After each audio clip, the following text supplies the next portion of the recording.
Hi friends, ರಾಕಾಸ ಇದು ರೀಸೆಂಟಾಗಿ Telugu film ಇಂಡಸ್ಟ್ರಿಯಿಂದ ಬಂದಿರೋವಂಥ ಒಂದು cinema starring Nayan Sarika and Sangeeth Shobhan. 2000 ವರ್ಷಗಳ ಹಿಂದೆ ಒಂದು ಊರಲ್ಲಿ ಒಬ್ಬ ರಾಜ ಇರ್ತಾನೆ. ಅವನು ತನ್ನ ರಾಜ್ಯ ಮತ್ತು ರಾಜ್ಯದ ಜನರನ್ನು ಸಮೃದ್ಧವಾಗಿ ಇಡೋದಕ್ಕೆ ಒಂದು ಬ್ರಹ್ಮ ರಾಕ್ಷಸನ ಸಹಾಯ ತಗೊಂಡಿರ್ತಾನೆ. ತಾನು ಮಾಡಿದ ಸಹಾಯಕ್ಕೆ ಪ್ರತಿಯಾಗಿ ಬ್ರಹ್ಮ ರಾಕ್ಷಸ ರಾಜನಿಗೆ ಒಂದು ಬೇಡಿಕೆ ಇಟ್ಟಿರುತ್ತೆ.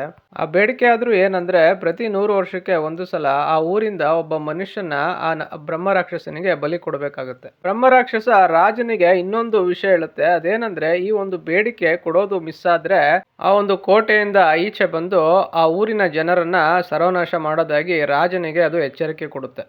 ಇದು ಆ ಊರಿನ ಇತಿಹಾಸ. ಆದರೆ ಈಗ 2026ರಲ್ಲಿ ಒಂದು ಕತೆ ನಡೆಯುತ್ತೆ. ಇದೇ ಊರಿಗೆ ಸೇರಿರುವಂತಹ ವೀರ್ ರಾಜು ಅನ್ನೊಬ್ಬ ವ್ಯಕ್ತಿ US ಇಂದ ಮತ್ತೆ ಅವನ ಹಳ್ಳಿಗೆ ವಾಪಸ್ ಬರ್ತಾನೆ. ಅವನಿಗೆ ಈ ಹಳ್ಳಿಯ ಇತಿಹಾಸ ಏನು ಕೂಡ ಗೊತ್ತಿರಲ್ಲ. ಇನ್ನು ಅವನು ಮಾಡುವಂತಹ ಎಡವಟ್ಟು ಕೆಲಸಗಳಿಂದ ಅವನಿಗೆ ಮತ್ತು ಆ ಊರಿನ ಜನರಿಗೆ ಆಗುವಂತಹ ಕಷ್ಟಗಳು ಮತ್ತು ಆ ಕಷ್ಟಗಳಿಂದ ಅವರು ಹೊರಗೆ ಬರೋಕ್ಕಾಗುತ್ತೋ ಇಲ್ವೋ ಅನ್ನೋದೇ ಈ ಒಂದು ಫಿಲಮ್ನ ಮೇನ್ ಪ್ಲಾಟ್.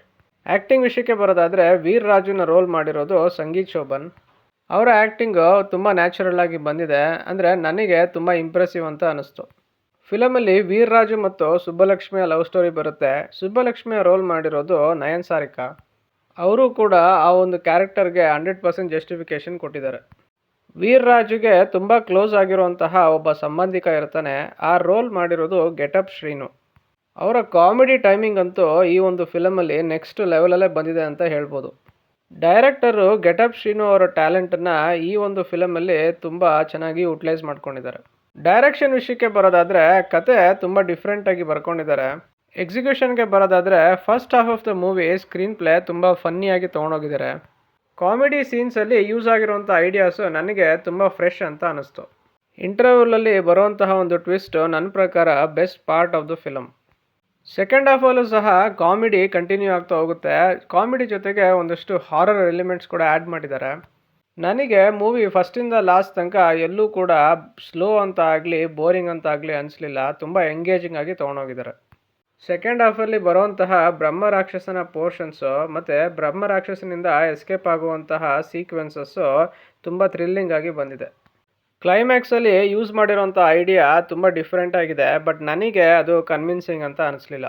ಮ್ಯೂಸಿಕ್ ವಿಷಯಕ್ಕೆ ಬರೋದಾದರೆ, ಎಲ್ಲ ಹಾಡುಗಳು ಕೂಡ ತುಂಬ ಚೆನ್ನಾಗಿ ಬಂದಿದೆ. ಕೋರಿಯೋಗ್ರಫಿ ಕೂಡ ನೆಕ್ಸ್ಟ್ ಲೆವೆಲಲ್ಲೇ ಬಂದಿದೆ ಅಂತಲೇ ಹೇಳ್ಬೋದು. ನನಗೆ ಈ ಒಂದು ಫಿಲಮಲ್ಲಿ ಬ್ರಹ್ಮ ರಾಕ್ಷಸನ್ನ ತೋರಿಸಿರುವಂತಹ ರೀತಿ ತುಂಬ ಇಂಪ್ರೆಸಿವ್ ಅಂತ ಅನ್ನಿಸ್ತು.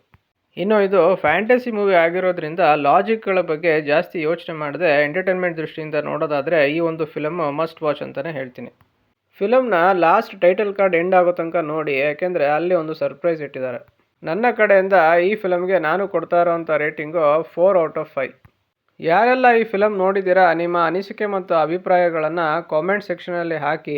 ಈ ವಿಡಿಯೋ ನಿಮಗೆ ಇಷ್ಟ ಆಗಿದರೆ ಲೈಕ್, ಶೇರ್ ಆ್ಯಂಡ್ ಸಬ್ಸ್ಕ್ರೈಬ್ ಮಾಡಿ. ಸಿಗೋಣ ನೆಕ್ಸ್ಟ್ ವಿಡಿಯೋದಲ್ಲಿ. Thank you.